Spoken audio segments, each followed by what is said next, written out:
Père, nous te disons infiniment merci. Parce que tu ne pourras jamais nous abandonner, ni moi encore nous délaisser. Ton amour est si frais pour nous. Voilà pourquoi nous voulons recommander ces instants entre ta main. Saint-Esprit, sois au rendez-vous. Que l'orateur puisse encore avoir la liberté, la puissance, oh Dieu, d'annoncer tes oracles, Seigneur, et que nos oreilles soient attentives à recevoir et à cristalliser dans nos cœurs. Nous condamnons toute somnolence, fatigue et distraction. Nous voulons que nous soyons attentionnés à t'écouter, Seigneur. Glorifie-toi en ce moment. Parle à nos cœurs. Nous avons besoin de toi.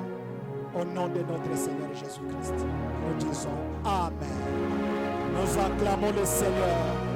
Est-ce que tu peux t'acclamer toi-même? Nous pouvons dire que Ebenezer, Dieu nous a soutenus. Depuis que nous avons commencé le lundi, voilà que nous arrivons aujourd'hui vendredi. Est-ce que tu peux saluer ton frère et aussi ta soeur? Bénis-le. Dis-lui qu'aujourd'hui c'est un jour exceptionnel. C'est un jour pour moi et pour toi aussi. Amen, amen. Alors sans plus tarder, nous accueillons le docteur en acclamant pendant qu'il est en train d'arriver. Que Dieu soit.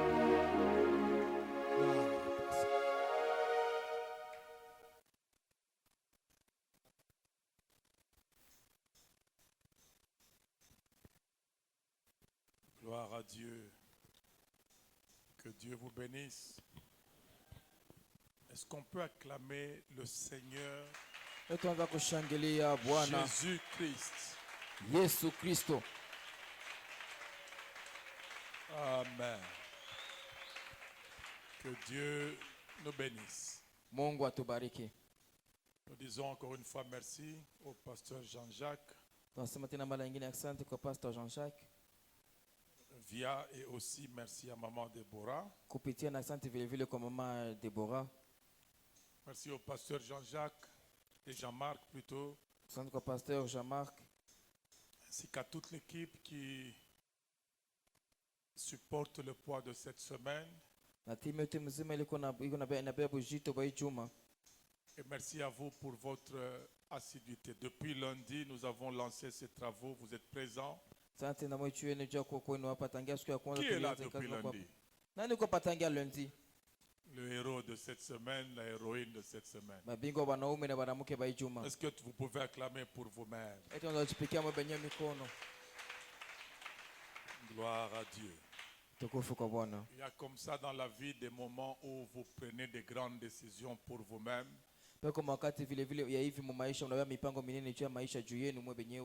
Qui peuvent créer les meilleurs moments de votre futur.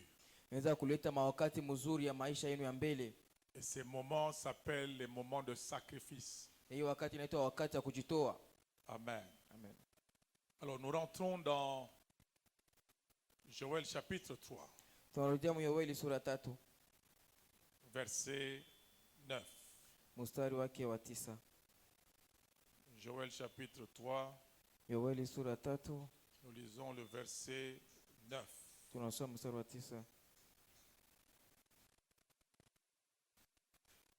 La Bible dit, publiez ces choses parmi les nations. Préparez la guerre. Réveillez les héros. Qu'ils s'approchent. Qu'ils montent. Tous les hommes de guerre. Préparez la guerre.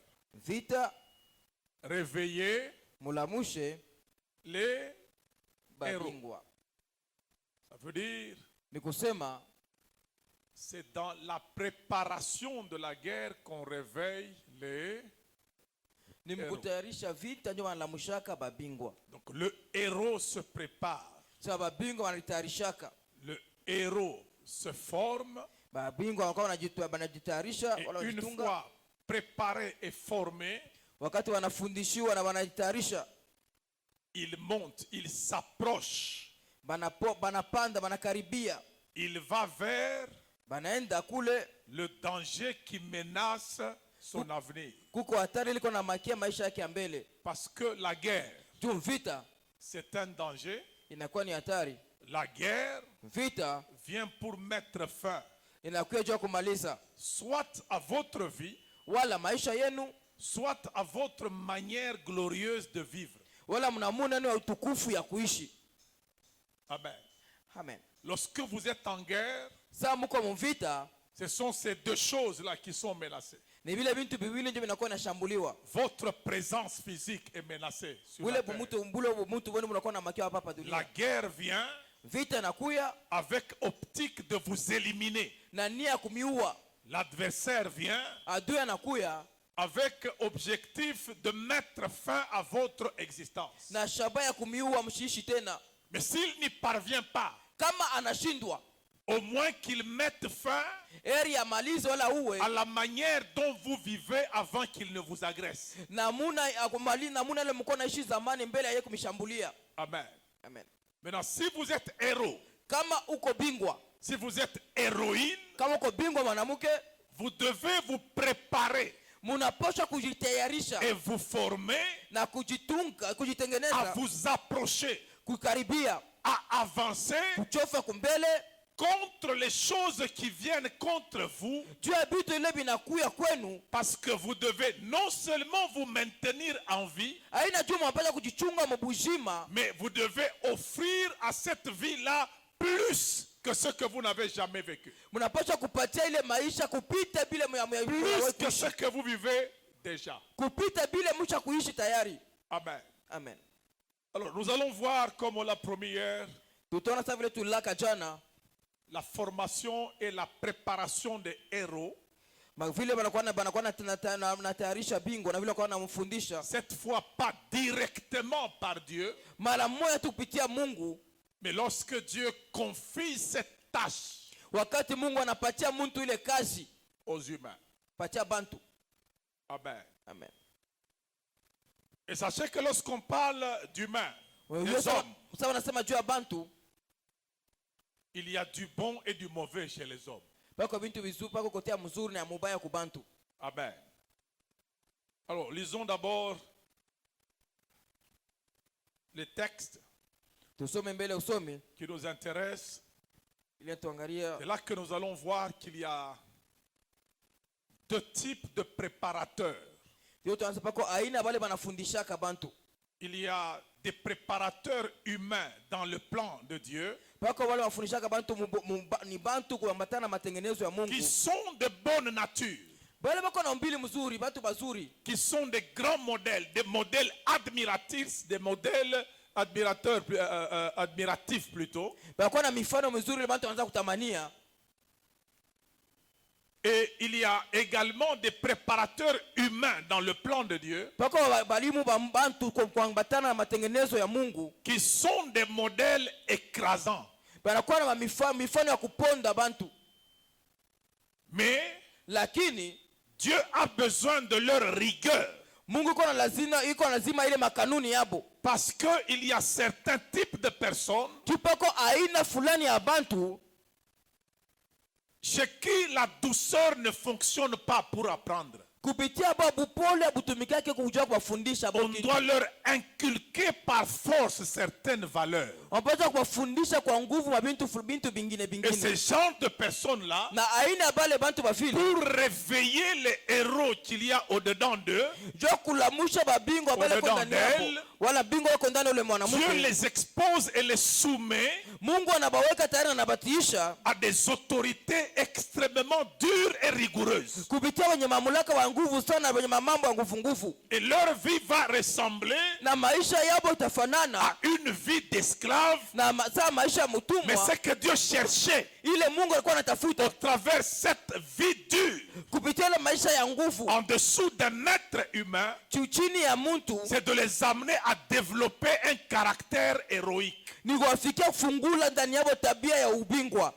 Amen. Amen. Mais il y a d'autres, comme je viens de vous le dire, Pako wengine sasa vile natoka kuniambia que Dieu va exposer bale Mungu atabaweka tayari à des grands modèles, à des modèles admirables. kupitia mifano mizuri ile ya kutamania. C'est pour ça qu'on va voir deux modèles aujourd'hui. Ndio leo tuna mfano mmoja leo. Il y a des Josué et il y a des David. Peko ba Yoshua, peko ba Daudi.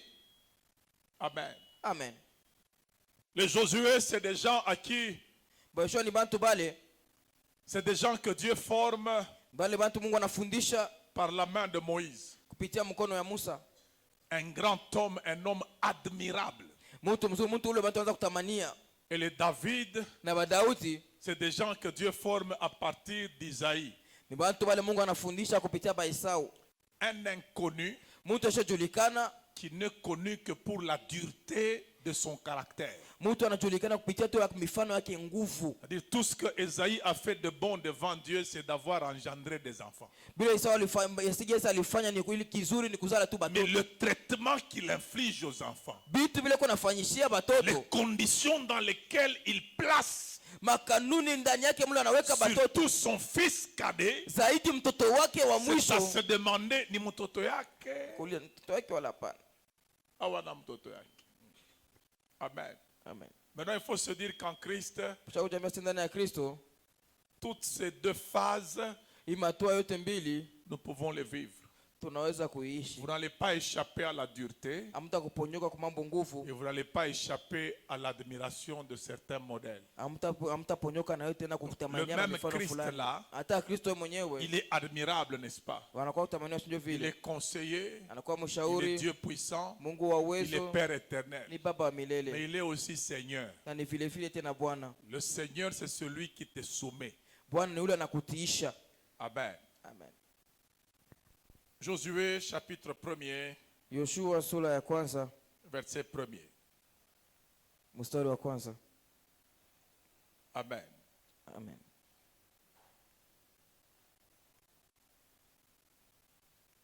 Nous pouvons lire 1 et 2. Hein? Tunasoma mstari wa kwanza na wa pili. Non seulement 1 et 2, mais 1, 2 et 6. Moja, mbili na sita. Josué, chapitre 1er, Yoshua sura ya kwanza verset 1, verset 2 et verset 6. mstari wa kwanza, wa pili na wa sita. La Bible nous dit: Inatuambia, après la mort de Moïse, serviteur de l'Éternel, kisha kufa kwa Musa mtumwa wa Bwana, l'Éternel dit à Josué, fils de Nun, serviteur de Moïse: Bwana Mungu akamwambia Yoshua mwana wa Nuni mtumishi wa Musa, Moïse, mon serviteur, est mort. akamwambia Musa mtumishi wangu amekufa. Lève-toi, Basi simama, passe ce Jourdain, tambuka Yordani, toi et tout ce peuple, pour entrer dans le pays que je donne aux enfants d'Israël. wewe na taifa yote mzima jua kwenda katika nchi ile nawapatia wana wa Israeli. Verset 6. Mstari wa sita. Fortifie-toi Basi tujitie nguvu et prends courage, na uwe hodari, car maana c'est toi qui mettras ce peuple en possession du pays que j'ai juré à leur père de leur donner. na huyo utaingisha nchi wapata taifa kurithi nchi ile mimi walakia sasa utawapatia. Fortifie-toi et Ujitie nguvu na uwe prends courage. shukuru hodari. Amen. Amen. Maintenant, nous allons dans le livre de Samuel. 1 Samuel chapitre 16, premier verset. Samueli wa kwanza sura 16 mstari wa kwanza. La Bible dit: Biblia inasema, l'Éternel dit à Samuel: Bwana Mungu akamwambia Samueli, quand cesseras-tu de pleurer sur Saül? hata wakati gani utabaki ukiomboleza juu ya Saulo? Je l'ai rejeté, Nimekwisha kumtupilia afin qu'il ne règne plus sur Israël. ili asitawale tena juu ya Israeli. Remplis ta corne d'huile Jaza pembe yako na mafuta et va. na uende, Je t'enverrai chez na mimi Isaïe nitakutuma Bethléemite, kwa Yese mtu wa Betlehemu, car j'ai vu maana nimeona parmi ses fils kati ya wana wake celui que je désire pour roi. ule mimi natamani akuwe mfalme. Amen. Psaume chapitre 89. Zaburi sura 89. Psaume chapitre 89. Zaburi sura 89. Nous partons de 19 à 26. Tuanzia kwa 19 mpaka 26. La Bible dit, Biblia inasema, car maana l'Éternel est notre bouclier. Psaume 89 de 19 à 26. Zaburi 89 mstari wa 19 mpaka 26. Car l'Éternel est notre bouclier. Maana Bwana Mungu ni ngao yetu, Le Saint d'Israël est notre roi. mtakatifu ya Israeli ni mfalme wetu. Alors tu parlas dans une vision à ton bien-aimé et tu dis, Basi utasema katika onyo kwa mpendwa wako na ukisema, j'ai prêté mon secours à un héros. nimemsaidia mwenye uwezo, J'ai élevé du milieu du peuple un jeune homme. nimtukuza katikati ya mataifa kijana, J'ai trouvé na nimepata, David, mon serviteur. nimekuta Daudi mtumishi wangu, Je l'ai oint de mon huile sainte. nimempakana mafuta yangu matakatifu, Ma main le soutiendra, mkono wangu utamsaidia, mon bras le fortifiera. na mkono wangu utamtia nguvu. L'ennemi ne le surprendra pas. Adui asitamshitusha, Et le méchant na mwovu ne l'opprimera. wala atamteswaka kamwe. Amen. Amen. Regardez très bien. Mwangalie mzuri, Il a été préparé par un père qui était méchant. alitayarishiwa na baba wale walikuwa mambo nguvu, Et il est devenu quelqu'un que le méchant ne peut pas opprimer. na nakakuwa mtu ule baovu kwa wale watu waweza kuvumilia. Amen. Amen. Ikusa ile mateso babaya banta kumweka yo basha kumfanka yo kwabo. Unaona usha kuteswaka. Chituka mosho teswaka kwenu. Hautashangaga fwa shingine vile wanateswanaka. Chusho teswaka kwenu, abateswake kwenu. Kwenu ni kwa kuikala bien. Teswa kwa taku ba voisin, shini kuba voisin. Mais kama usha kuteswaka kwenu unaenda kwa voisin balanza kuteswa. Nini nitakushangaisha? Shuna komena teso. Amen. Alors, la Bible continue à dire, Biblia inaendelea kusema, j'écraserai devant lui mimi nitaponda mbele yake ses adversaires badui yake yote, et je frapperai ceux qui le haïssent. na mimi nitapiga wote wale wanaomchukia. Ma fidélité et ma bonté seront avec lui. Uaminifu na wema wangu utakuwa pamoja Et ce naye, que j'aime ici maintenant, c'est sa force s'élèvera par mon nom. na nguvu yake itainuka kupitia jina langu.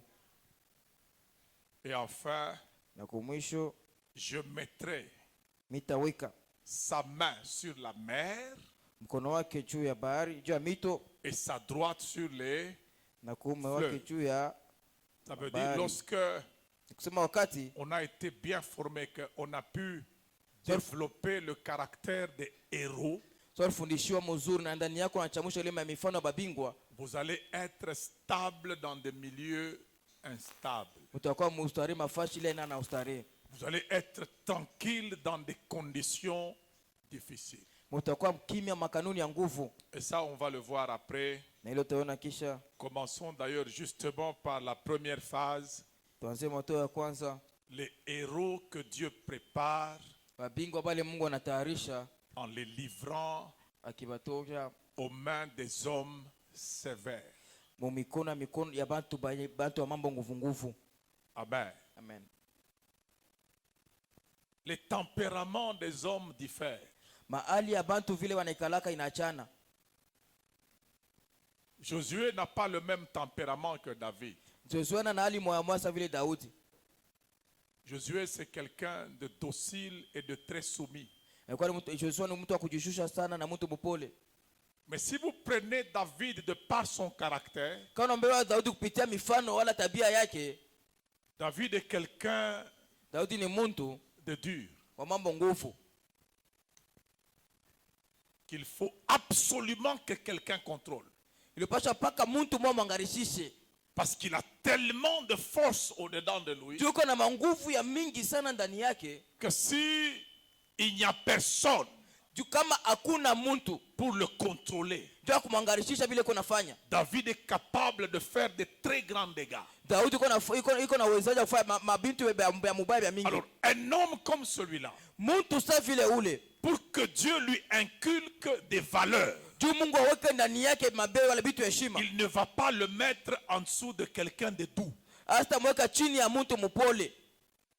Il va le mettre en dessous de quelqu'un de... Atamweka chini ya mtu wa mambo nguvu. Regardez la manière dont David cadet, Mwangalie vile David wa mwisho en mkwabo public sur le champ de bataille, répond à l'aîné de la famille. Katikati ya bantu mshama vita anajibia wa kwanza mjamaa hapo. Quand son frère lui parle, il lui dit, mais qu'est-ce que tu viens faire ici? Unakia fanya nini hapa? À qui tu as laissé le peu de brebis en brousse? Unamwachana ile makondo kitoko mpori. Quelle est sa réponse? Jibu yake ni jibu kani? Ne puis-je pas parler ainsi? Ça veut dire,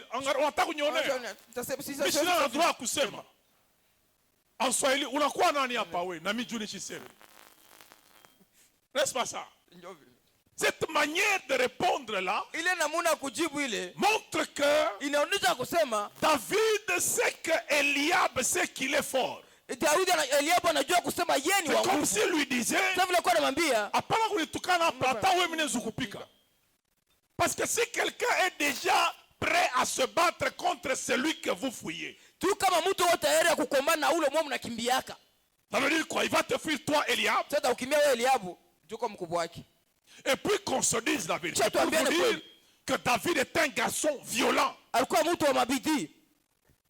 Il est déjà connu dans la maison de Saül. Quand Saül tombe malade, quand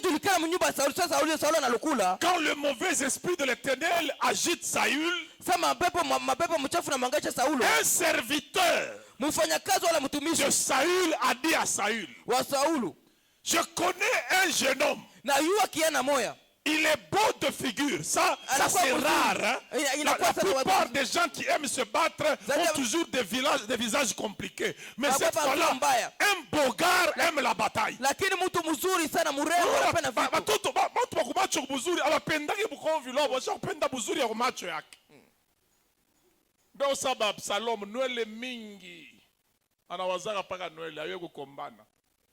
Mais David, c'est un Bogar,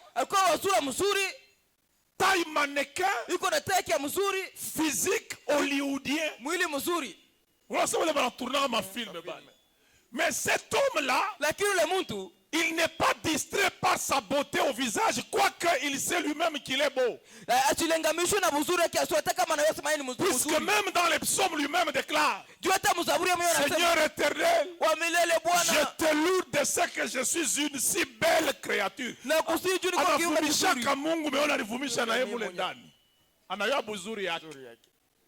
Mais ce garçon-là beau, il est extrêmement violent et connu jusqu'à la cour royale. Il n'est pas soldat, mais les soldats de Saül savent que Isaïe a un fils qui est vaillant. Bon, ça c'est Tulizane comme Kiswahili. Kama bantu mu quartier barsha kujua sema wa nguvu anegalaka kwa ba Isaïe. Ba kwa Isaïe abayo sema ndugu wabo engalaka nguvu. Kisha kuyua. Shibarisha. C'est que Eliab là, il jouait seulement à l'aîné. Il sait que ce petit ici, si ça commence là, quand nyeshimia tu ni biaka. Mais tu tikale na kwa pa. Unase muntu kama mosho asema atakupika ushakuya saa atakupika. David kaji yake ni bukomvi. Maintenant quelqu'un de violent, comme ça, et physiquement, et dans le langage. Et la Bible dit quand il a répondu à son frère, il se détourna. Il pose la même question. Ça veut dire kushiki asema mishu kushiki. Il pose, qu'est-ce qu'on va donner à celui qui va se battre ici? En principe, hein, il devait dire, oui, il y a Eliab. Bon, il y a Eliab. Asema, dis, mounionesh, n'tapata nini. Ça veut dire David Sasa David comprend que anaelewa kusema kama mishiriweke hapa Elia bazo nyalabisha maisha. Kazi zabo bwana tafuta pani babakirie boy kule. Mimi nasikia saa ya kutoka yangu inenea.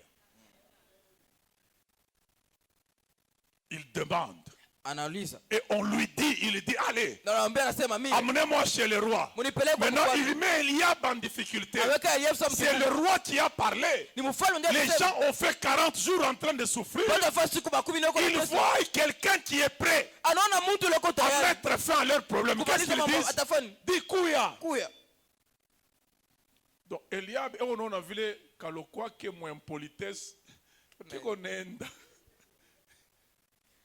Et puis regardez, c'est un garçon sans éducation, sans protocole. Quand vous arrivez devant un roi, qu'est-ce que vous faites? Vous vous prosternez, vous saluez le roi et il vous bénit. Lui, quand il arrive devant le roi, c'est lui qui parle.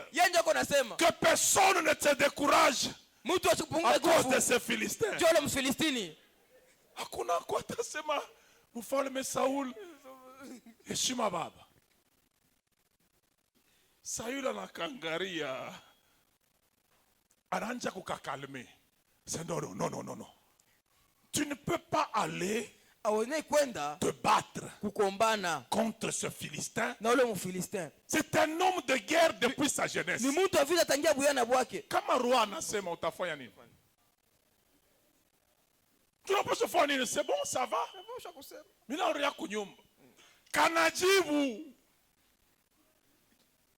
Mon Seigneur le roi, ton serviteur, ton serviteur, quand il gardait les troupeaux de son père,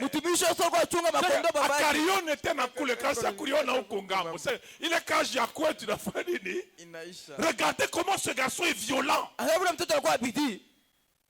Il dit quand il gardait le troupeau de son père, lorsqu'un lion venait, j'allais contre le lion, je lui arrachais la brebis, et s'il se lève contre moi, je le prenais par les mains, je le déchirais. Lorsque Russe venait, je faisais la même chose. Pas qu'à vile mi va fanyaba, je voulais mettre un fond Goliath, tout ya chetou. Tenue militaire à Kana. Mipanga à Kana. Épée à Kana. Keko na nkanjo ya bachungaji ya Nkondolo. Kanata kwenda mubukomvi.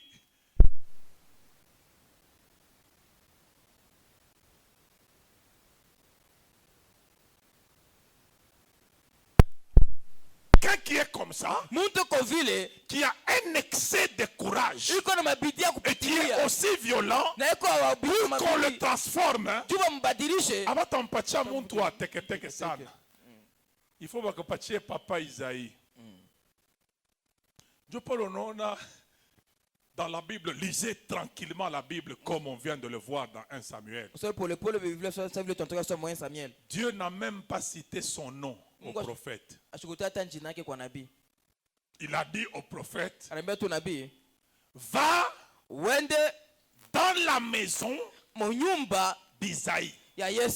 J'ai vu parmi ses enfants celui que je désire pour être roi. Il n'a pas dit va chercher David. Parce que kama unakabeba kumpembeni akateshimiaka muntu. Amen. Ça veut dire Dieu veut montrer aussi qu'il ne peut pas faire de toi un roi de manière sauvage. Dieu cherche que tu sois domesticable. Que tu sois lié à une maison. Parce que si tu es sauvage, tu deviens un danger pour toi-même et un danger pour les autres. Et Dieu ne peut pas établir un danger parce que ce dangereux-là a des charismes. Non. Dieu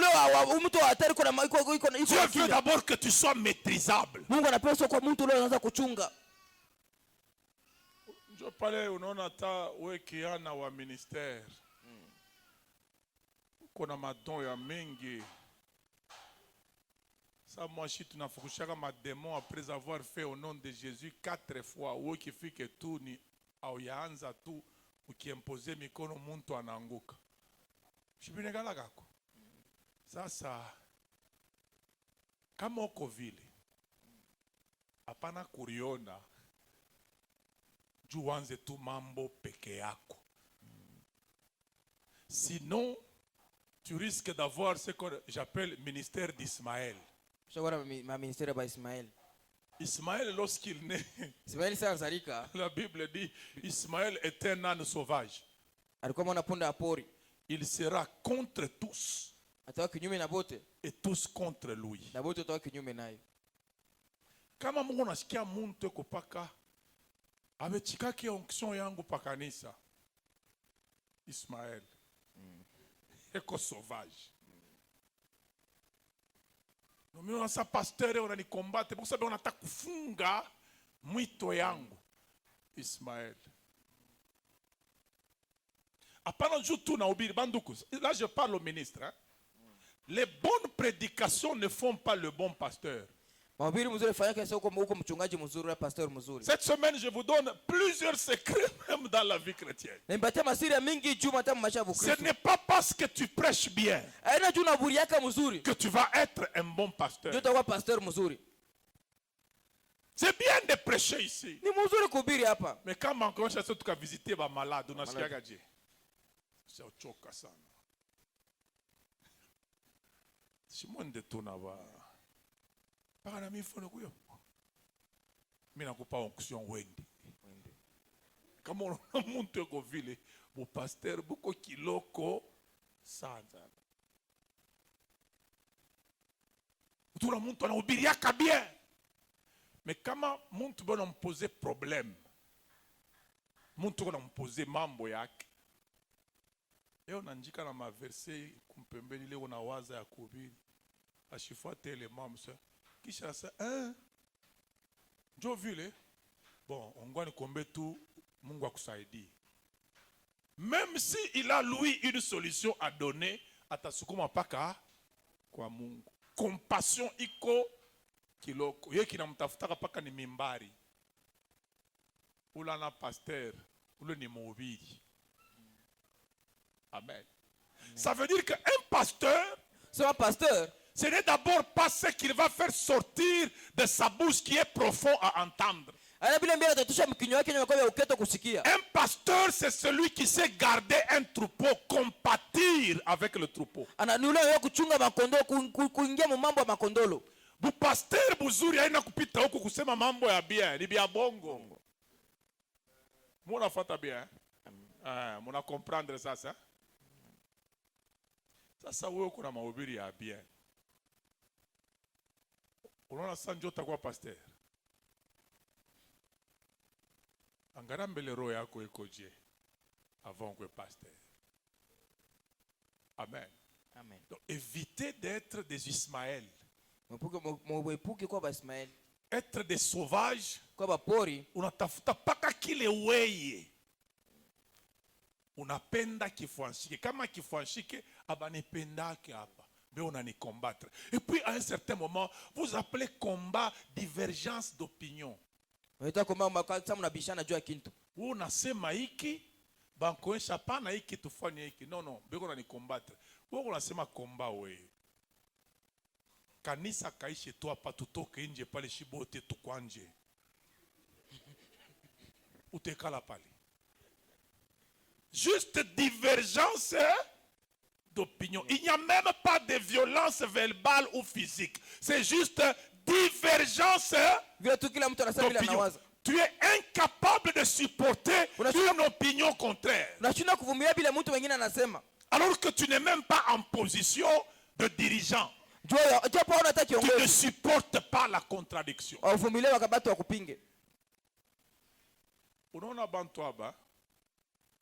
Vous savez que nous dirigeons les gens par onction et par permission. Par onction, c'est ce que Dieu fait de nous par permission. Kupitia ruhusa. C'est ce que les gens permettent. Vile bantu banaichikia. Les gens peuvent se rebeller. Tu as Watu l'onction, wanakutoka, mais les uko gens na disent, mina katala. Moïse alikuwa na onction. Mais bantu banangara c'est Moïse. Hii mambo nanja kufanya hapa ni aventure. Tu tunataka kurudia mu Egypte. Onction il faut amener. Je dis quand tu dois devenir pasteur, sache que bale bantu Mungu anakuétablir, c'est parce qu'ils acceptent. Yujuba anaichika. Il ne faut pas penser que c'est parce que tu as l'onction. So sasa juko na onction. Tu as l'onction de par Dieu. Uko na Et mafuta c'est kwa Dieu Mungu. qui vient convaincre le cœur de ces gens-là. Ce n'est pas toi. Ni Mungu yake kuhakikishia maroho bale bantu haina wewe. Donc tu dois et à Dieu Unapaswa unakuwa kwa et à la kwa bonne Mungu. foi de ces gens-là. Na nani Kama mzuri bana? banakatala. Banakatala. Je comprendrai avant de vous maudit. Muntu sami abanichike.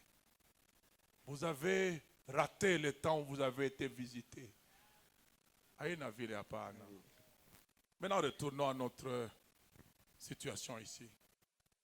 Il dit, Anasema va à la maison wende munyumba. d'Isaïe. Ça veut Na dire, Yesu alikusema dans mon système de formation muna wangu wa kufundisha muntu. d'un homme grand, Ya mkufundisha muntu munene. je dois le prendre en dessous de quelqu'un. Napaswa kumbeba chini ya muntu. Amen. Amen. Kama uikalake chini ya muntu wa Mungu, utawekaka Mungu chini yako. Vous comprendre? Je peux répéter? Kama auikalake chini ya muntu wa Mungu, utawekaka siku ingine Mungu chini yako. Dieu, on ne le voit pas. Mungu abamuonake. Pour se soumettre réellement à Dieu, Ndio kujishusha kwa kweli kwa tu Mungu. dois être soumis à un homme de Dieu. Pia kujishusha chini ya mtumishi wa Mungu.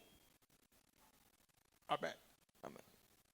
C'est là que tu exprimes Ni pale kunaonesha ton humilité kujishusha kwako face à Dieu qu'on ne voit pas. mbele ya Mungu atuonake. Amen. C'est pour ça que Jean pose la question. Sasa Yohana anauliza ulizo. Si tu n'aimes pas Kama ton upende frère que, tuku yako tu ule vois. uko naona. comment vas-tu aimer Utapenda je Dieu que tu ne Mungu ule vois pas? aonake? Ça veut dire Ni kusema l'amour que tu as pour Dieu mapendo ile uko nayo juu ya Mungu se voit dans l'amour que tu manifestes à l'homme qui est devant toi. inaonekana kupitia mapendo ile unaonesha kwa mtu La aliye pembeni yako. soumission que tu as envers Dieu Kurishusha ile uko nako juu ya va se Mungu constater à l'obéissance que tu auras envers un homme de Dieu. itaonekana kupitia utiifu ile utaonesha mbele ya mtumishi wa Mungu. Amen. Amen. Maintenant, regardez Mwangalie comment David, je Daudi lui, va plus loin. yanaenda mbali sana. David est capable Daudi kwa mkipima uwezo de se soumettre ya kujitisha pas à un homme bon, aina kwa mtu mzuri mais à un homme dur. lakini mtu wa mambo nguvu S'il est capable kama iko na uwezo d'obéir à Isaïe, ya kumtii Yese, homme dur qu'il expose devant les dangers, mtu wa mambo nguvu anaweka mbele ya il sera madai, capable atakuwa mkipimo d'obéir à un Dieu bon. ya kumtii Mungu Parce mzuri qu'il a déjà réussi jua cha kuweza à obéir à un homme dur. kutii mtu wa mambo nguvu. Amen. Amen. Maintenant, regardez qui est Isaïe, Sasa Yese ni nani? Mwangalie surtout face à David. Daudi mbele ya Daudi. Le prophète arrive. Nabii anafika, Il entre dans la maison. anaingia mnyumba. Bele bote banashituka parce que ule muntu bantu bote banatafutaka anaingia kwabo. Il entre. Anaingia, Il dit, l'Éternel m'a envoyé. sasa Bwana ananituma. Où sont tes enfants? Watoto wako beko wapi? Et on a batoto ngapi? 8. N'est-ce pas? Anaïta. Que tous les enfants viennent. Watoto wote bakuye. Ils viennent, n'est-ce pas? Banakuya. Ils se mettent là. Banafika Eliab pale. l'aîné. Eliabu wa Et kwanza puis il y a les autres. kisha bengine. Il arrive devant Eliab. Afika mbele ya Eliabu, Il se dit certainement, hein, anasema kweli kweli, loin de l'Éternel est devant moi. mpaka leo mafuta ya Bwana iko ni hapa Mais mbele Dieu yangu. dit, Kimungu anasema aina huyu. aina huyu. Hapana tu kumwangalia kubulefu. Hapana kintu. Kuko bantu bengine beko bulefu bule. Bule bulefu abu rapportaka kintu. Aya fanka ta mambo sa Goliath ya kwenda kumena sana. Donc bulefu kutumulefu pa maisha bule. Alivumishaka pa kubutoto mimi na kupita bulefu. C'est tout. Banapita pa wapiri. Dieu lui dit c'est pas lui. Watatu c'est pas lui. Banafika na pa wa 7. Imaginez-vous un peu. Baba yako bamwambia aite batoto bote ashikuite wewe ni baba yako tu. Mwa comprendre pourquoi kama unasoma mapsomo mengine David kama unaomba shiata kama babake ariaka paka fais du bien à ton serviteur fils de ta servante ashiata yaka baba yake mu maombi seke ashaku yasema huyu baba alinifanya vya kunifanya vya nguvu sana ashamutayaka mu prière asema paka fils de ta servante. Amen. Regardez ce que Isaïe a comme plan pour son fils cadet en tant que descendant de Jacob. Est-ce que vous avez tout voyé baba yako Jacob kama alisha kubeba Benjamin pa mikulu wango moisha acha Benjamin Jacob anasema nini njoka kunijika na kwaka donc mwe wote shimusha kowa muko na batoto aka njoka kukomea kama mimi nakufa katanijika na kokende kakulufu mkubwa yake Joseph mulisha kufua nini munapotesha na huyu tena mubebe hii hapana shinjo Jacob ule. Mais Isaïe kama unangoa kutafuta kakitenda mimba kake atravesa kiao kupori kiko na chunga nkondolo njo projet ya bien ile. Le jour où David est rentré avec l'oreille de l'ours ou la patte d'un lion, Ariua, qu'est-ce que Isaïe devait faire? Mtoto anataka kufashi kwingine, ushilurie kote na kunenea. Tutafute na kazi nyingine, mwanza hata menuisieri mumpango. Isaïe anasema donc kiko kashuja kalurie paka kule, jua katatuchungia bien. Amen. Vous voyez ce qu'a été Isaïe pour David. Et c'est ça qui a développé en David le sens de responsabilité. C'est cette dureté d'Isaïe, cette rigueur d'Isaïe qui est presque de la méchanceté face à un enfant cadet. Mais en réalité, c'est Isaïe dans sa rigueur qui a permis à Dieu de sonner la trompette pour que Juda entre en possession de la royauté. Parce que Juda a la promesse de régner en Israël. Mais quand Dieu regarde à Juda, il ne trouve pas un homme courageux, vaillant, héros comme David. Ce qui fait que quand Israël demande un roi, Dieu regarde dans Juda. Il n'y a personne qui est prêt. Il va chez Benjamin. Il prend Saül. Il place. Ça veut dire quoi avant qu'on prie pour la première étape? Si tu n'es pas courageux, si tu n'es pas vaillant, tu retardes le règne dans ta vie. Il y a certaines choses de ta vie que tu ne vas pas vivre et quelqu'un d'autre qui n'était pas prévu peut commencer à les vivre parce que toi tu es peureux, parce que toi tu n'es pas vaillant. Alors plus tu vas développer le courage, la vaillance, l'affrontement aux problèmes, plus tu vas te positionner pour que Dieu te fasse entrer dans ton héritage. La plupart des gens ici, vous n'entrez pas dans votre héritage, pas parce que l'héritage n'existe pas. Le problème c'est vous qui n'êtes pas encore assez courageux. C'est pour ça que la Bible dit le royaume des cieux est forcé et ce sont inakuwa violents watu wa hodari qui s'en emparent. ndio wanaingia. Écoutez bien, Mshikie on va vizuri. prier par là. Taombea hapa. Dans Psaume 89, Mzaburi Dieu n'a pas 89. dit Mungu asikuseme j'ai créé David. Qu'est-ce qu'il a dit? nilimumba Daudi, alisema nini? J'ai trouvé Nilipata David. Daudi. J'ai Nili trouvé, alors qu'il devait dire j'ai ndio hapo alipata kusema. créé. Ça veut dire Ni kusema j'attendais que quelqu'un nilikuwa nachunga mtu développe achanusha ndani yake le courage comme David. uhodari sa vile Daudi.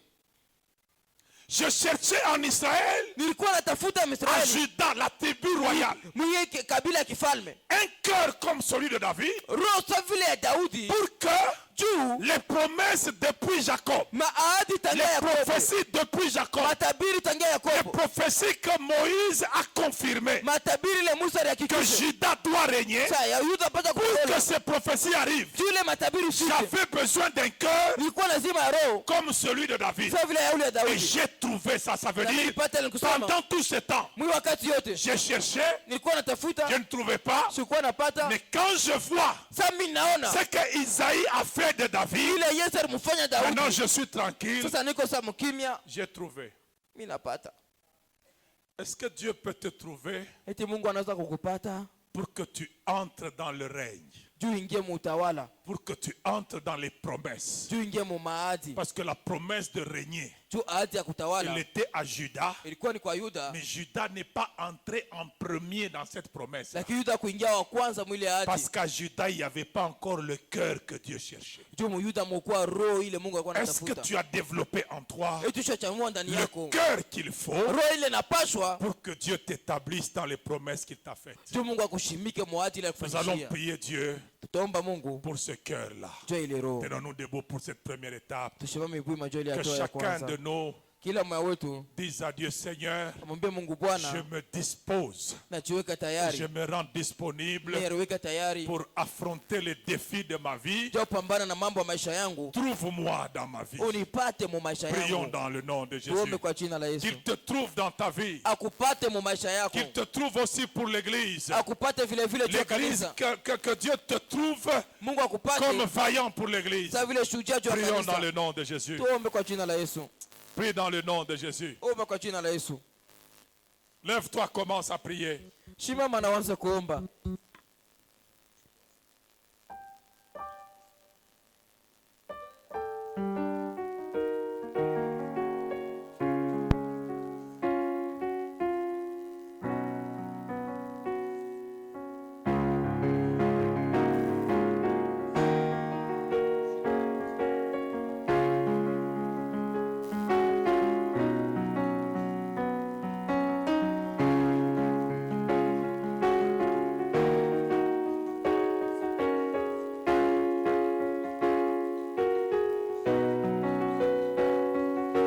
Que Dieu te trouve dans ta vie. Comme il a trouvé David.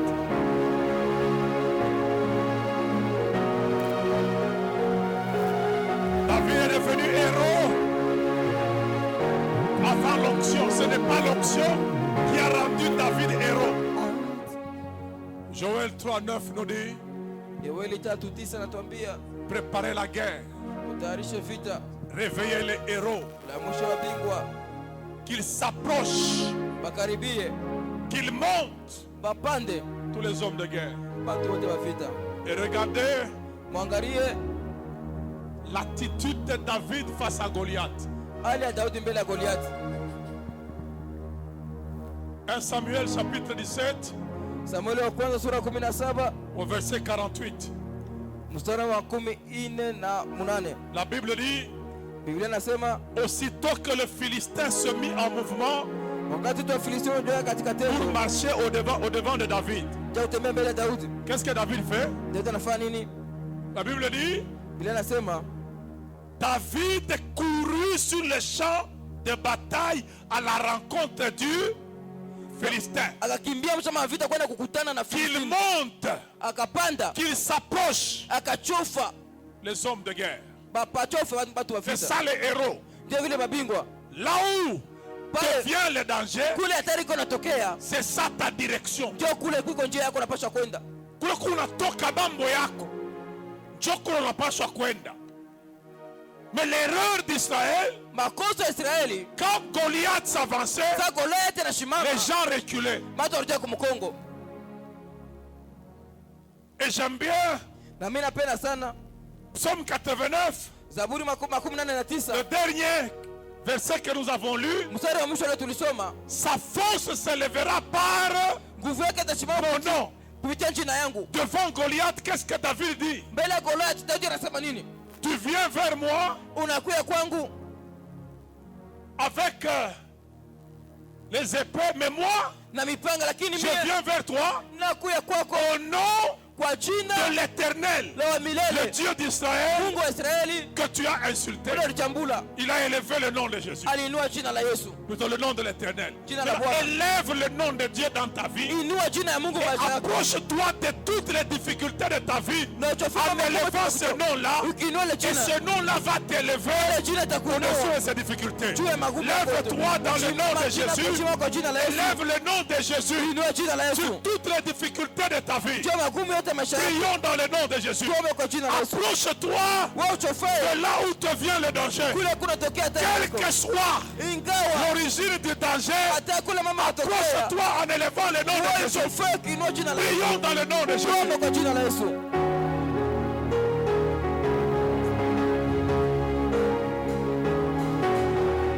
Hapana kurudia kumkongo. Même si tu sens ton cœur trembler, avance. Élève le nom de Jésus.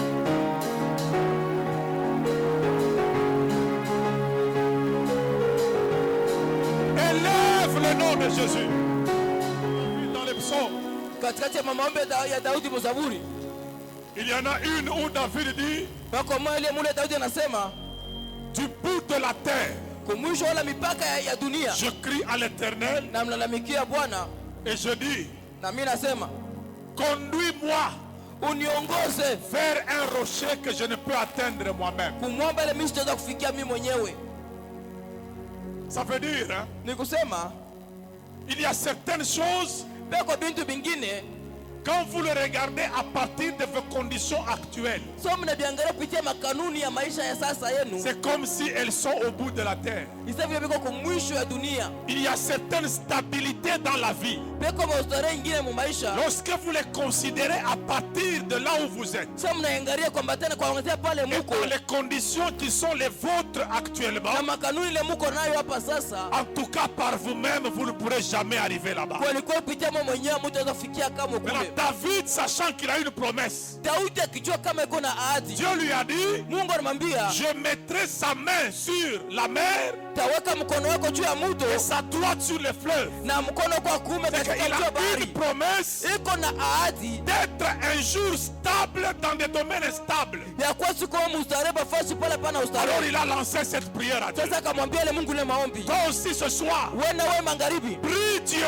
lomba Mungu qu'il t'amène à une stabilité akupeleka kustare que tu ne moyo peux pas t'offrir ili toi-même. aweze kulipatia wewe Que tes mwenyewe, moyens limités ne peuvent pas t'offrir. ile uwezaji yako ya mipaka Et il sera kulipatia, signalé dans ta vie. na itajulikana maisha Il yako n'y a que la main de Dieu ni paka mkono ya qui Mungu pouvait le stabiliser. ndio ingeweza kumweka Prions dans le nom de mstari. Jésus. Tuombe kwa jina la Yesu, Pour qu'il nous amène ndio tupeleke sur ce rocher-là. kwa ile mwamba. C'est lui le vrai rocher. Yeye ndio mwamba vya C'est kweli, lui le vrai rocher yeye ndio mwamba vya qui kweli, peut stabiliser la vie. anaweza kuweka ustare maisha ya Implore mtu. l'Éternel pour cela. Mwalike mwana jua ile Baba, Baba yangu, je ne peux pas mettre ma main sur la mer. Je ne peux pas mettre ma droite sur des fleuves. Mais c'est ta promesse qui déclare, je mettrai, Seigneur, prends ma main. Jésus. Nous acclamons le Seigneur, nous nous asseyons. Amen. Amen. Mungu akubariki sana. Amen. Lorsque tu es héros, So uko bingwa lorsque tu es héroïne, soko bingwa mwanamke, lorsque tu es devenu héros ou héroïne, so nakuwa bingwa mwanaume wala mwanamke, la direction de ta vie, njia ya maisha yako c'est de là où te vient le danger. ni kule kuko natokea mambo. Hapana danger na kuyo na kimbia. Kimbia. Non, non. Kama unayasema pauvreté ndio danger ya maisha yangu, anja nayo bukomvi. Kama unayasema zambi ni danger ya maisha yako, anja nayo bukomvi. Amen. Amen. Hapana uko munzambi, unayoya faiblesse yako ni nzambi, uko paka banduku muni soutenir kwa maombi. Zambi abayachake na soutien yetu mu maombi. We mwenyewe Bible inasema priez afin que vous ne tombiez pas en tentation. La Bible ne dit pas intercéder pour que quelqu'un ne tombe, ne fasse pas le péché. Non, non. We mwenyewe mbele libebe yako. Poa ya maisha yako, parce que ça c'est le plus grand danger de la vie, le péché. Amen. Amen. Amen. Les autres dangers sont secondaires. Mais le plus grand danger de la vie, Nzambi. Amen. Amen. Alors travaille sur toi-même pour triompher de cette chose-là dans la prière. Alors nous allons voir maintenant les Josué. Et puis nous allons prier et clôturer du moins pour ce soir. Il y a des gens pour que Dieu le transforme en un héros, en un grand conquérant. Dieu travaille à les exposer à un modèle admirable. Amen. Amen. Mais il y a des choses que Dieu exige à ces gens-là.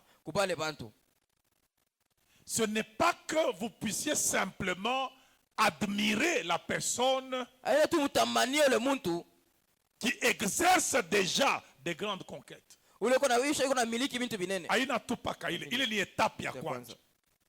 Amen. Amen. Si vous voulez être grand conquérant, grande conquérante, apprenez à admirer les gens qui ont réalisé des grandes conquêtes. Ne les jaloulisez pas.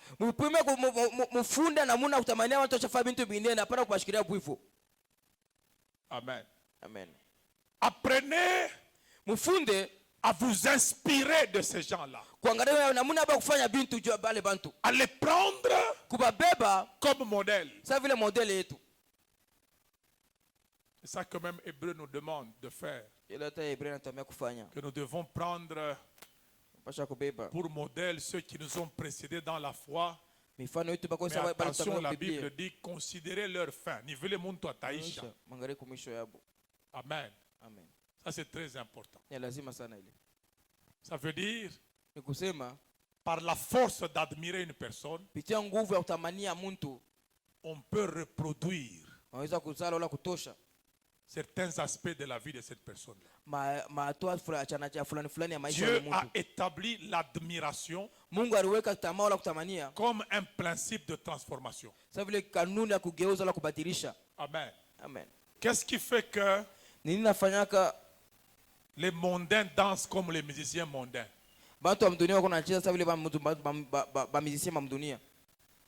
C'est parce qu'ils admirent la danse de ces musiciens-là. Ce que tu n'admires pas, tu n'auras pas plaisir à les reproduire. Ce que tu admires t'inspire et te motive à les reproduire. C'est pour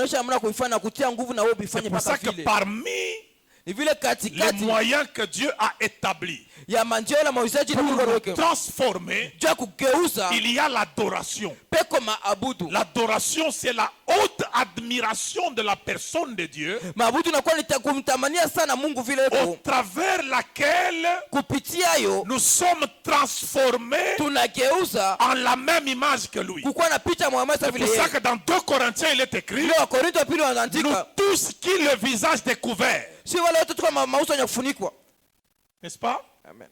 Regardons comme dans un miroir Contemplons la gloire du Seigneur. Comme dans un miroir, nous sommes transformés en la même image par le Seigneur, l'Esprit.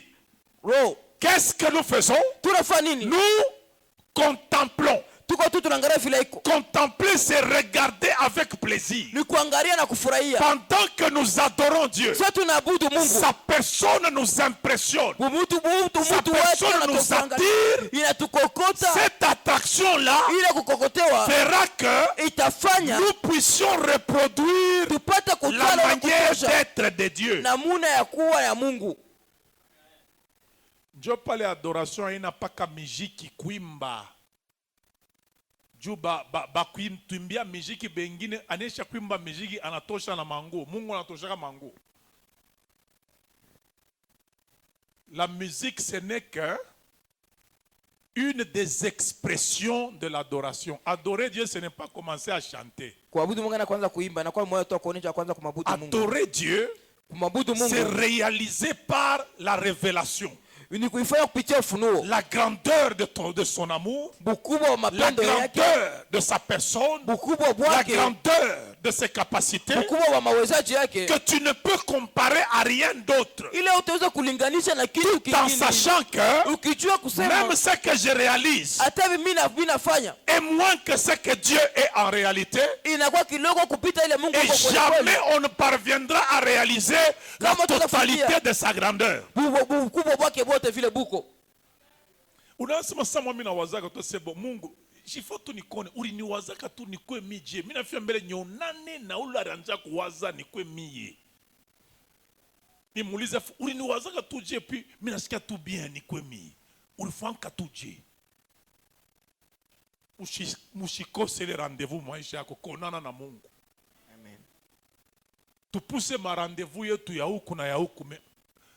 Prépare-toi à la rencontre de ton Dieu. Amen. C'est pour ça que Jésus a ouvert cette ère-là, cette époque où il dit, ce n'est ni à Jérusalem, ce n'est ni sur la montagne, mais c'est en esprit et en vérité. Voilà Dieu qui est le grand conquérant à contempler pour que vous soyez transformés comme lui. Amen. Maintenant rentrons rapidement à Josué.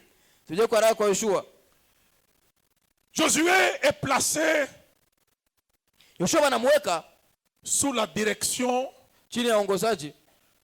d'un homme que Dieu qualifie l'homme le plus patient de tous les hommes qui sont sur la terre, Moïse.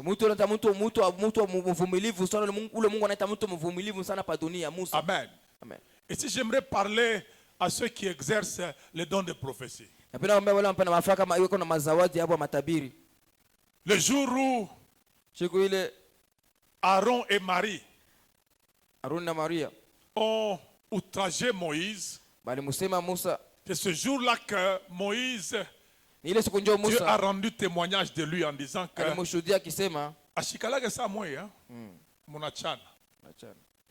vous, pour que je vous parle, ça veut dire que eko tellement distrait que Dieu Mungu asungumuze na ifo alale mbele. Kama ya alala Mungu atakuya. Awazaki Mungu kama ashilale. Ifo alale. Bushingishi ndio mula musaidia ka Mungu akuye. Kama eko mujourne kazi yake ni matushi na kutukana ba Moïse. Ndio Aaron na Marie. Dieu est venu leur dire, vous, quand je vous parle, c'est dans des rêves, dans des songes. Mais Moïse, je parle avec lui comme avec un ami. Il voit ma face. Regardez Moïse, comment il a cultivé la patience. Le jour où Aaron et Marie l'ont outragé,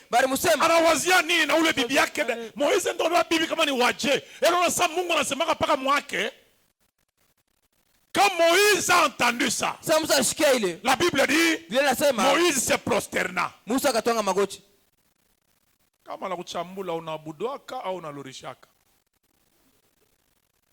Kama nesha ya kuchambula unawazaka kuabudu Mungu au nangasa angaria unataka kunionea juu mimi naombaga sasa hizo Mungu anirumie tu urisha kuchambula surtout yetu mumiotoka hii baata kukonga kisha bala kuchambula na kupumpafu we unafunda vola hii mashiku kuna kavimba kule unafanyaga nini kama nakupika kia vile?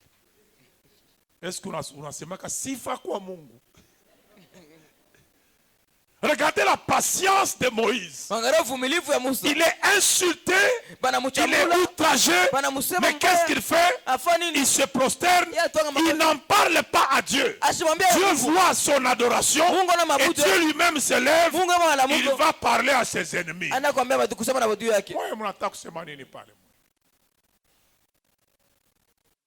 Njo mambo tuko nayo pa dunia hapa. Aaron na Marishi ni bakubwa yake. Mungu naye kuna tukubeba wa mwisho. Ndio anakuwa chef. Boba anatafuta kubeba bintu bya Mungu babengishe muvule barizarikwa. Moizi ni muloko yetu. Attention kama muntu alisha kuitiwa na Mungu ni muloko yenu kwenu. Mwile mamambo ya kwenu kamba beno mameno anakufwa ni muloko yenu kule kwenu. Mais kama munengia mambo ya Mungu ashakuwa saa baba yenu. Amen. Mufanyeni attention. Amen. Amen.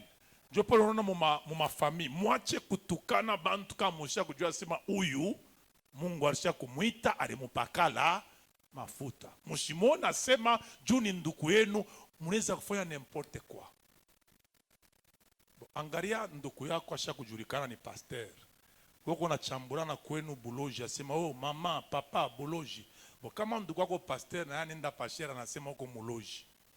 Na nitakutosha bole ile buloji. Shini mkubwa wako ndio anasema. Et puis pasteur akisema Mungu anirevela asema muloko wangu eo na buloji. Anaitoa mkanisa. Sasa ilikuwa naomba leo basi Mungu anayemesema muloko wangu wa mwisho ni muloji.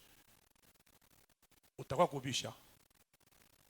Sasa tunaona ba brebi banasema vile pasteur anasema ka na bo ba brebi batabe wanaenda kutambushia buloji.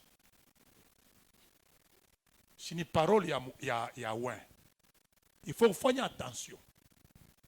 Apana kutukana mais win wa kweli ashwanke bia vile anakuli. Amen. Alors Aaron et Marie Aruna Maria leur erreur mankosa yabo c'est de regarder Moïse comme leur petit frère. Amangara muso savile muloko yabo. Yantak foni na ule biberenda kutubebea kule. Mwache le mambo Alors Moïse tellement patient. Muso mvumilivu sana. Il faut que tu sois tellement patient que quand Dieu regarde les hommes sur la terre et qu'ils disent où y en a nabo. Amen. Maintenant, si Moïse n'est pas comme tous les autres hommes sur la terre, Moïse est sanan. Amen. Amen. Ça veut dire nikusema vous qui exercez la prophétie mwana mko nafanya mambo ya matabiri pour que vous puissiez vivre avec Dieu mon niveau moi ça na Moïse ni unami paka secret juu mwe kaje ni kama unasikia tu mambo kwa Mungu unaanza kutatarika.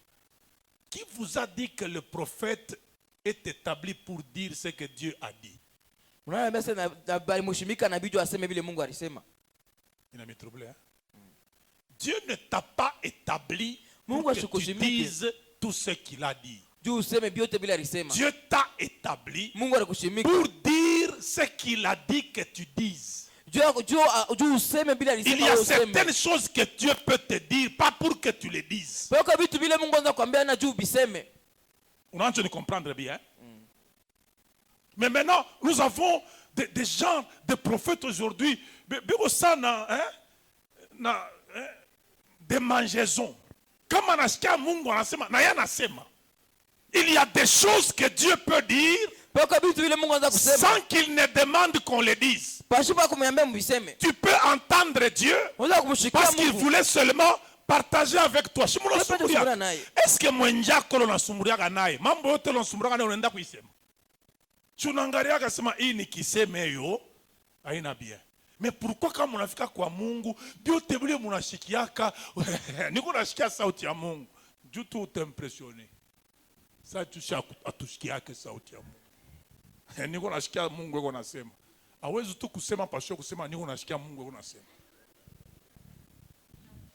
Tunasema tu kama ni Mungu anasema tunayuaka sema ni yeye. Kama na yeye tunayuaka ta umutai. Je vous pose une question. Quand Dieu vient dire à Abraham, le cri contre Sodome est parvenu jusqu'à moi. Je suis descendu pour voir si ça se passe comme je l'ai appris. Il est ça, Abraham anashikia vile. Est-ce que munashikia la Bible d'Abraham? Abraham analamukambiwa nenda mu Sodome. C'est Sodome. Mambo yenu mwe mutaona mbele ya Mungu. Vous avez entendu Abraham allait à Sodome? Non, il est resté devant Dieu, parlant en faveur de Sodome, intercédant en faveur de Sodome, et puis ça s'est arrêté là. Il y a certaines choses, ici entre we na Mungu. Qui t'a dit que Mungu asijua sema baba wako na buloji? Hata kama alikosha baba wako na buloji, alikwambia sema ukasema baba wako na buloji. Chari kwambia kuna buloji, unayose kuna buloji. Sasa wewe unalamuko nanja. Mungu alinyosha pape kuna buloji. Atakuuliza sasa pale mimi nilikwambia sema kwambiana sema eko nabo.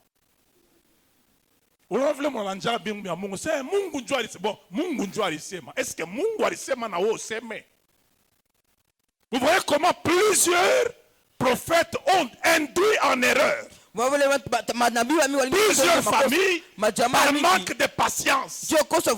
C'est ça qui fait que dans le domaine des prophéties, on a très peu de vrais héros, les héros chez les prophètes. Un héros prophète, c'est quelqu'un, quand Dieu parle, Dieu apparaît à chaque cas là. Et puis, amutayo atasema Mungu alisema, à chaque cas on angalia tout. Mais oui, kama unashikia tu Mungu anasema, unalamuka sasa mambo ya Mungu inataka kuanja. Juu avant ile mambo ilikuwa ni ya bantu na ya shetani. Inafunga pale. Minauria kwa Josué. Amen. Maintenant, Josué avait pour formateur un homme patient. Amen. Un homme patient mais puissant. Unaona? Sasa pa kukombola muntu wa vile. Abina teketeke. Les hommes que vous admirez et qui ont réalisé des grands exploits, à un moment vous allez vous poser la question, est-ce que mintaweza kubifanya? Shinjo ile. C'est pour ça que on va terminer par là. Josué 1:1 commence. C'est Dieu qui est venu. Josué 1:1 aikalaki mumisa au mon prière. Il kalaka na mukirio. Il est Josué 1:1. Nilo apakirio. Mungu kuna sumbura na Josué mukirio kia Moïse. Kile kirio kilikuwa kisha kufanya 30 jours akiishi. Akikuwa naisha jua nini? Juu Josué basha kumwempoze mikono. Asha kuyo asema ni yeye. Mais pa kwa njia. Na kama Mungu ashikwe kwa intervenir, ile kirio ya ikote kuisha. Juu Josué anaanza kuendeleza na kulia sana, na bantu wanaanza kulese mais Josué anamuria Moïse sana. Ashirie Moïse. Eko naria atebifanya je Moïse anako. Ndipo unaona pakirio kwa bantu bengine unaona anaria Bwana sana, ashirie Bwana. Ayayuwaka vile Bwana anafanyaka. Anaanza kubakia yeye ni bibi yake ya Job. Kama Job kaji kote kanaisha na muangalia asema maudit Dieu et meurt, ça veut dire shina na kwa kwenda na Bwana wa hivi. Banyowe kutu kama wewe unakufa ndio wanaweza kunyoa. Biblia inasema abao wake muntu kama ngari na bwanake paka Bwana anakufa. Sasa wewe fwa nini? Ufwe aba benjako batatu hata moyo anezi kunyoa wako. kaji kanakuisha, sante inalabika, batoto banakufa. Shimina luria jeune fille, sasa jeune fille na bwana wa malari, chufwe. Yo tele ni nini? Ayue kaji, ana shuja, ana conquérante. Funda kaji utaria kiloko si kutabakiaka we moyo. Apprends à te battre, c'est pour ça que Dieu est venu dire à Josué, hey, fortifie-toi. Tia nguvu. Il n'a pas dit je te Akwambia fortifie. na kutia nguvu. Il lui a dit, Rambia, lamuka sasa ujifortifie. Lamuka ujifortifie. Lamuka, njoo maombi ya mwisho. Unaanza kuikala senta ufortifie. Wapi? Utajifortifie hapa. Ouais, moi. Imambo, la suite de ta vie, ce n'est pas mon affaire, c'est ta vie. Hein? bajabu vile tokea mambo yangu ni Hii wewe. maisha na kubakiri, haina mie ni wota ivivu. Ulikalaka kwenu, uende kwako. Amen. Hapana kukawakawa kwenu. Moïse ataluriaka tena Josué, lamuka. Lamuka. Et puis alikuwa kasha kuikala, eko na waza. Et puis ancien non na Moïse, pengine ya kufa. Jalifanga 40 jours, muchunge mbele 40 jours yene. Et puis alifanga yo mala mbili. Donc tu es mbele kirio kia 80 jours. Comme après 80 jours, tunaona shiluri, Dieu mintalamuka. Mungu anakuya na certificat de décès à Moïse. Na permis d'inhumation. C'est Josué. Moïse, mon serviteur, est mort. Ça veut dire, anamu maombi apana. Misha kumujika, certificat, yoi, lamuka. Ça, c'est aussi fortifié. Tout a échappé à parler. Prions dans le nom de Jésus. Que chacun de nous dit, je me fortifie en l'éternel. La Bible dit, fortifiez-vous par sa force toute puissante. Prends la force qui est en Dieu. Fortifie-toi en disant, cette force-là, elle est présente dans ma vie. Prions dans le nom de Jésus. Prie dans le nom de Jésus. La force de Dieu est présente dans ta vie. Elle est disponible, c'est ça ta force. La Bible dit, fortifiez-vous dans le Seigneur par sa force toute puissante. Prions dans le nom de Jésus.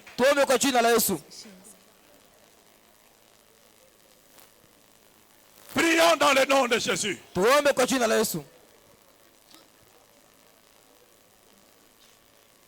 Alléluia. Fortifie-toi, fortifie-toi. Prends courage dans le Seigneur. C'est toi qui vas continuer ce qui reste à faire. Ceux qui étaient avant toi ne sont plus. Le passé de ta vie n'existe plus. C'est toi maintenant qui dois prendre